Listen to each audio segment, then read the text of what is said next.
Lockdown से पहले गीता के घर का नजारा कुछ ऐसा था कि रोहन ऑफिस जाता था और शिविन स्कूल। जिनके घर से जाने के बाद गीता काम खत्म करके बाकी समय आराम करती थी। लेकिन लॉकडाउन के बाद ऑफिस और स्कूल घर में ही खुल गए और इससे गीता का हाल वो तो आपको देखने में ही मजा आएगा। शिविन, ओ शिविन, महाराज उठने के लिए क्या 21 तोपों की सलामी लेंगे? अरे बिस्तर से बाहर निकल, ऑनलाइन क्लास स्टार्ट होने वाली है। अरे तुम भी हद करती हो, स्पीकर की तरह चिल्लाने की क्या जरूरत है? दिख नहीं रहा मेरी कॉन्फ्रेंस चल रही है। अब कैमरा और स्पीकर ऑन कर रहा हूं, मुझे कोई शोर नहीं चाहिए। इस पर जैसे ही रोहन लैपटॉप का कैमरा और स्पीकर ऑन करता है तभी कुकर की सीटी बजती है। करा लो अब इसे चुप। लॉकडाउन नहीं हुआ, मेरी मौत का फरमान जारी हो गया।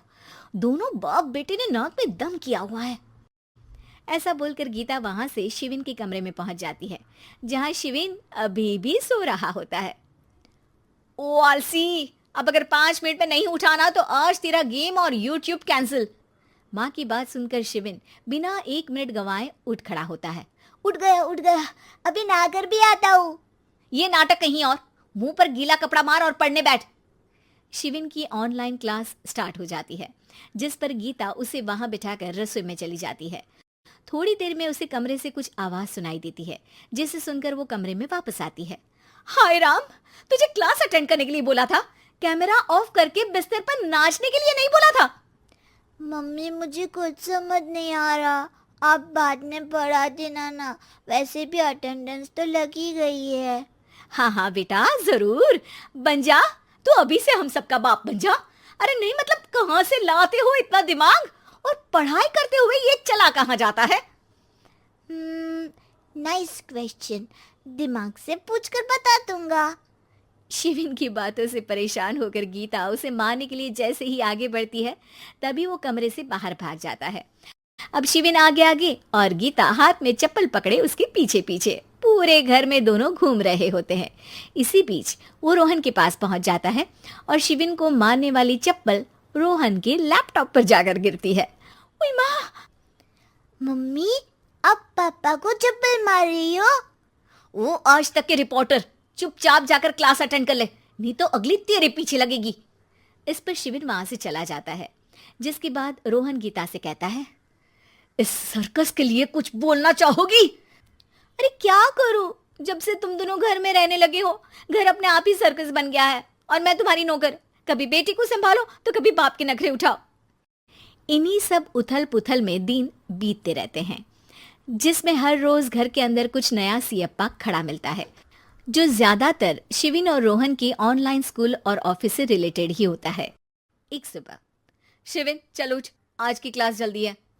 कैमरा ऑफ करके आप अटेंड कर लो। अरे ऐसे छित्तर पड़ेंगे, दादी नानी सब एक साथ याद आ जाएंगी। गीता की लाख मशक्कतों के बाद क्लास तो खत्म हो जाती है, लेकिन उसके बाद शिविन फोन इस्तेमाल करते हुए इंस्टाग्राम रील बनाने लगता है। रसोड़े में कौन था? तुम थी, मैं थी, कौन था? हाँ, मैं गरीब हूँ। अरे ओ गरीब के बेटे, आजा, मैं बनाती हूँ तुझे गरीब। मैं बताती हूँ रसोड़े में कौन था। पढ़ाई करने बोलो तो इनकी माँ मर जाती है, और ये पागलपंतियां जितनी मर्जी करा लो। गीता शिविन को डांट रही होती है, तभी रोहन बीच में बोल पड़ता है। अरे बच्चा ही तो है, इतना गुस्सा क्यों कर रही हो? बेटे का साथ देने की इसी एक कोशिश में अब शिविन के साथ साथ रोहन भी गीता के गुस्से की सूली पर चढ़ जाता है। अगर बेटे पर इतना ही प्यार आ रहा है तो इसे क्लास अटेंड क्यों नहीं कराते, इसका होमवर्क क्यों नहीं कराते?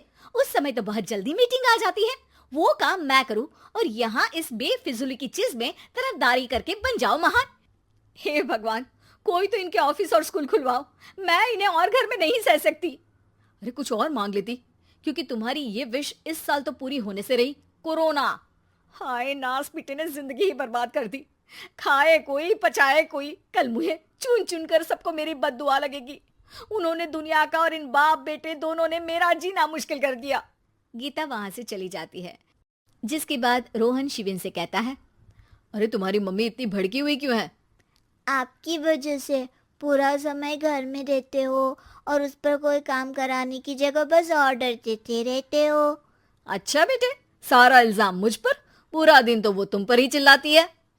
हाँ मतलब दोनों का 50-50 है, कुछ करना पड़ेगा। वो कहते ना, make the best out of worst. I have an idea. वैसे तुम्हारी माँ सही कहती है, बहुत जुबान चलाने लगे हो, कम बोला करो। अगली सुबह रोहन और शिविन अपनी गलती को सुधारने के लिए गीता के उठने से पहले घर का आधा काम खत्म कर देते हैं, जिसे देखकर गीता खुश हो जाती है और फिर बाकी बचा काम वो तीनों मिलकर पूरा कर लेते हैं। जिसके बाद अब वो सब मिल बांट कर हर काम में एक दूसरे की मदद करते हुए लॉकडाउन का मजा लेने लगते हैं।